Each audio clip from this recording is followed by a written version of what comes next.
and welcome back to my Ultimate Zodiac Showdown series. I have completed the water trine signs. I've also completed the earth trine signs.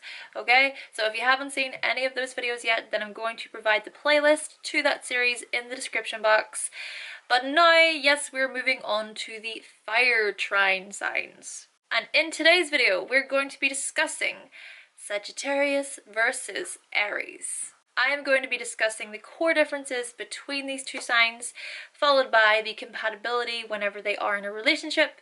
So looking at love, looking at sex, and looking at anger. What I want you to do is to comment down below the key differences that you happen to notice between these signs, and also feel free to share any experiences that you've had with either of them as well. Now, Sagittarius and Aries are both fire signs. It's the fire signs that seem to exuberate the most amount of energy out of all the other signs, because it's the element of fire that represents energy itself. It is Aries that begins the zodiac cycle, whilst it's Leo that begins the astrological ages cycle. For those of you who do not know what the astrological ages are, I've made a 3-part series to that. I made that a long time ago. Though still, the thing with energy is that it can't be created, nor can it be destroyed. It simply just shifts from one form to the next, moving from one cycle onto the next cycle. And that's why the zodiac is a wheel or a circle. Essentially, it has no beginning and it has no end. But it is the individual who determines where the circle begins. Much like the ancients decided to begin the zodiac with Aries. And they also worshipped the sun, the very planetary body that rules Leo. Let's just say here that perspective is a very powerful thing, just like the fire signs are very powerful in their energy. But yes, it is our ancestors who decided to associate fire with being the beginning of it all, who viewed fire as the creator. Therefore, the fire signs are associated with creativity. It's the fire signs that manifest themselves in creative and unique ways. So they're very warm and they're outgoing, they're dramatic, they're spontaneous, and they possess a tremendous zest for life. For the fire signs, life is a sea of possibilities. They understand that as long as there are opportunities to explore, then all the more doors to open and to walk through.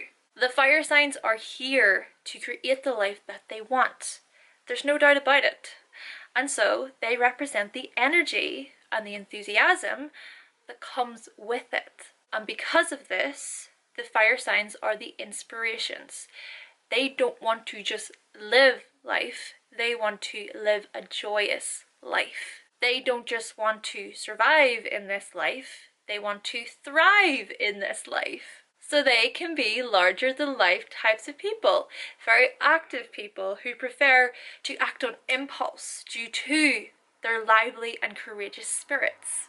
There is certainly no waiting around to make a decision with these fire signs, because if they intuitively feel it, then they will act on it. I said in my Aries versus Leo video that Aries seeks after a conquest and some sort of cause, and this is really because Aries wants to conquer the world, but this is something that they must do on their own.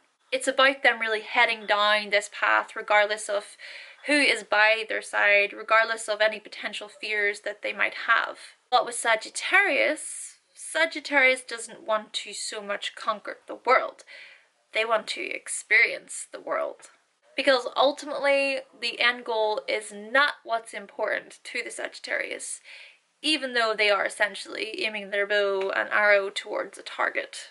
The target is really quite relevant because for them, it's about experiencing every single moment as it comes. They are forever expanding. There's no limits to how far that they go.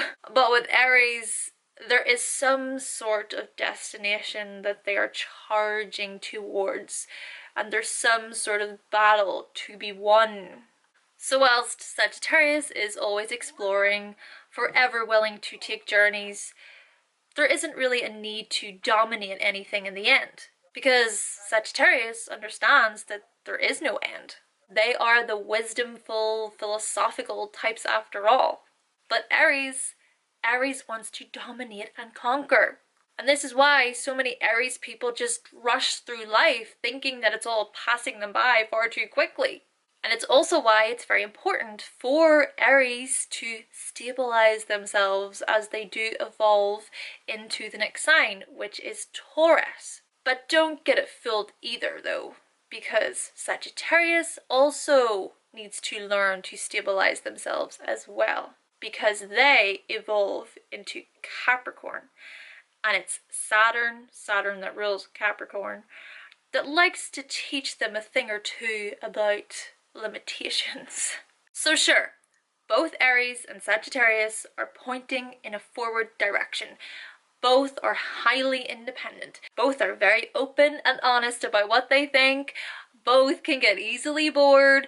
Both don't really give a crap about what other people think of them. But it is Sagittarius who is more laid back and easygoing, whilst Aries is more aggressive and is more quick-tempered, who will burn your ass quicker than you can say Sagittarius. Okay, now with all of that out of the way, now let's look at Sagittarius and Aries whenever they are in a relationship. Looking at the love, looking at sex, and looking at anger. So I'm at my soccer club, right? I've been a member there for about almost over a year now. I tend to take part in many different sporting activities. Like last year, I was a member of the rock climbing club. The year before that, I was a member of archery. I love archery. I just love doing many different sporting activities. It's exciting. But anyway, he joins the soccer team around about 6 months ago. And straight away, his game face is on. I was taken aback. He's the most competitive person I've ever seen in my life. He just shoots across the pitch, and he doesn't care. He doesn't care. He just goes in there, game face. He wants to win every time. And I do admire that about him. So yeah, we got quite friendly together. We got talking. We talk a lot during our breaks. But then he decided he wanted to ask me out. He wanted to ask me out sometime after practice. At first, I refused. I thought, no, I don't want a relationship, you know. I'm not the biggest fan of relationships, to be honest with you. But even though I rejected his offer, somehow, he just wanted to step it up a notch even more. He starts doing these little things to make me notice him. So I'm sitting there thinking, this guy does not take the hint. He does not take the hint whatsoever. After a couple months of doing this, kind of going back and forth between us, we finally decided to start dating. We finally went out together. And we've been dating for about 3 months now. It's early days, obviously, but he does tend to be quite showy about it. We still have a lot of fun, and we do joke, and we fool around a lot, and he's got a lot of energy and enthusiasm, which I really like. And we both can be pretty restless. So, yeah, we like to take a lot of spontaneous trips together. Like, he'll call me sometimes really early in the morning, and he'll be like, do you want to go for a bike ride? Do you want to go to this restaurant for breakfast? We've never been before. But anytime I say I can't make it, he just doesn't take it. Overall, though, things are really good. Things are looking pretty good for us. But I have booked a trip away to Spain for a few days, which I haven't told him about yet. I have noticed that his anger comes really, really quickly. Though I do sit there and I know it's gonna pass just as fast as it's gonna come to him.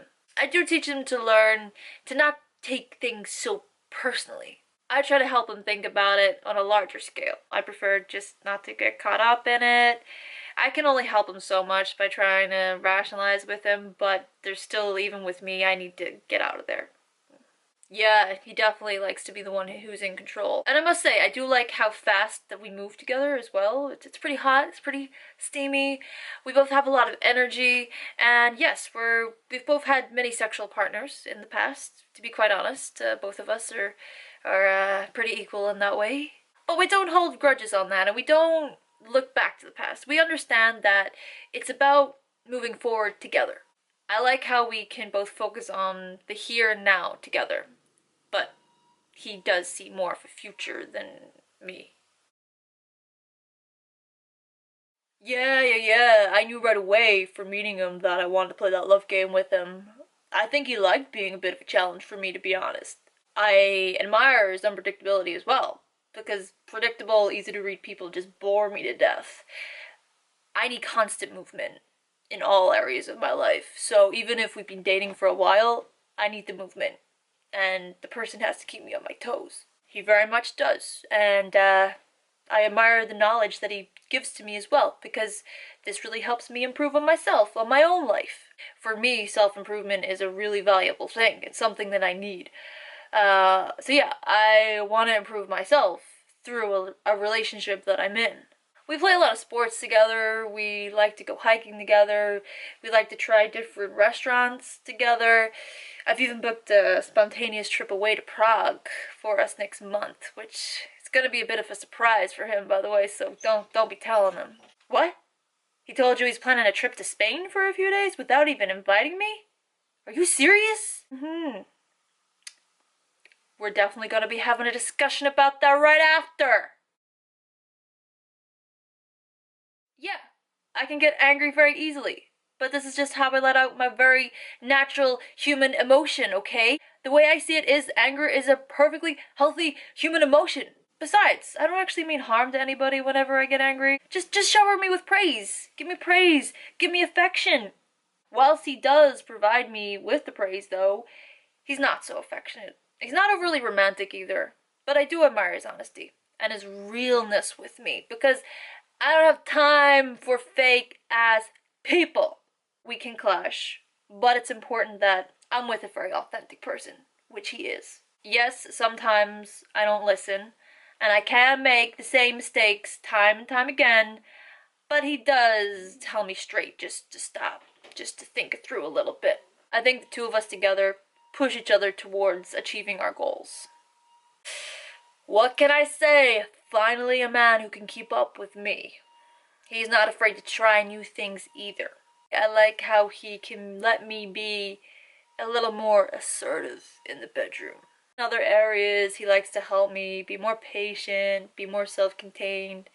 But as soon as we are in the bed together, my impulse energy is just released in full motion. We're wild and we're free. Okay guys, so that concludes my video on Sagittarius versus Aries. Thank you kindly to my current subscribers for subscribing. Thank you so much for watching. And furthermore, if you would like to see more videos from me, then click the subscribe button. And I will be back with another video very, very soon. Bye!